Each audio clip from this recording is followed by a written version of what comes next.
Hello, everyone, and welcome to our Hope for Our Planet session, which brings to an end our Stories of Hope series and Earth Optimism 2021. This whole event has been a celebration of conservation success stories from around the globe and also how positive action can lead to real change when it comes to securing a brighter, better future for our species and for the planet. And I can't think of a better way to end this series than with a conversation with the undisputed voice of our planet, a broadcaster with a lifetime's experience of the natural world, the inimitable Sir David Attenborough. David, it's lovely to see you as always. Thank you so much for joining us today. Planetary health is now this what we're calling it a new discipline, this understanding that we are inextricably linked to the health of the planet. And it's only about a decade old, and yet Indigenous people have always known. They've never forgotten how deeply connected we are to nature and how much we rely on it. They speak of nature as a gift that we must take care of and respect greatly. What do you think about that disconnect between the West's knowledge, even though it's improving, and the fact that Indigenous people are those disproportionately affected by the way we're living in the world, and yet they have such treasures of knowledge, don't they, about how we really are supposed to live on this planet? We have to relearn what it means to be part of an ecosystem. Just as it isn't relearning now is the problem now. It's learning for the first time that it's not we're a member of a particular ecosystem. We are all members of one enormous, gigantic, interconnected ecosystem. And that's going to take a new education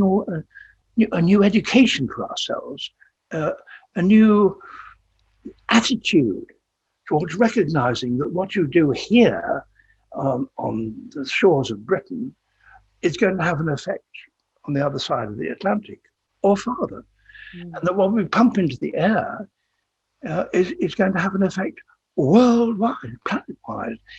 And thus all the old systems of nationalism have got to change to take account of this.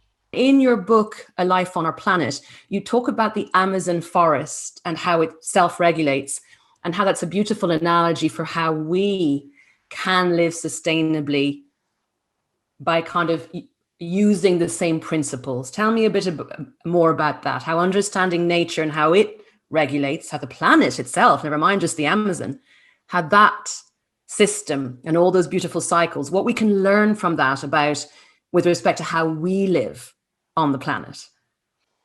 There are elements in the rainforest in which we now understand that they are absolutely key to the health of the entire planet.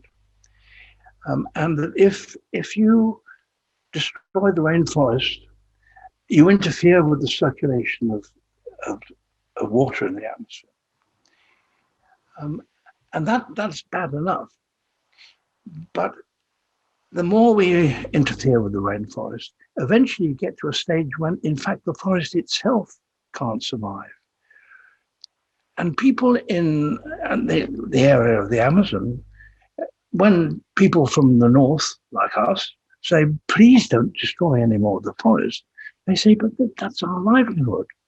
We have to develop a system in which contribution by all parts of the world are recognized, and all parts of the world help to support, to make sure that crucial element within the health of the world is supported equally around the world. Because there are great, as we all know, great disparities.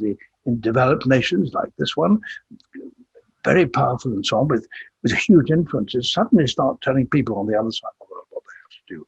We have to work out a system in which we can debate what is needed and contribute to what we, as have benefited so much from exploitation for different places. And we have to consider ourselves not as separate people arguing for our own particular selfish benefit, but to cooperate in a way that has never happened in the history of the world.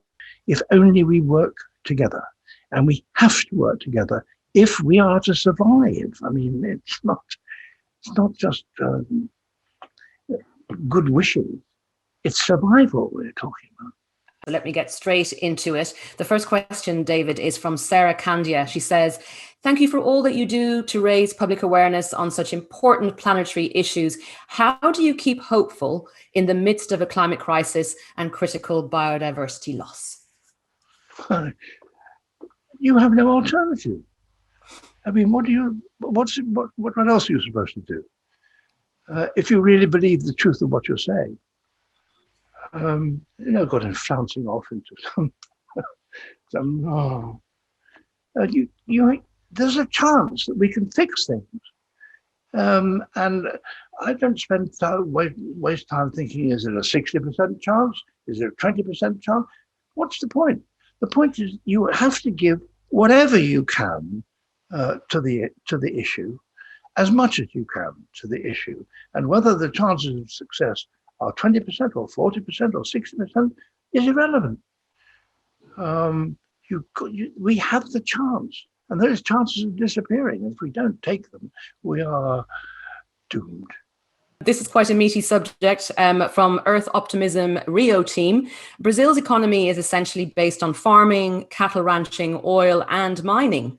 Sadly, many Brazilians don't believe it's possible to reconcile economic growth with nature conservation. What message would you give to these people?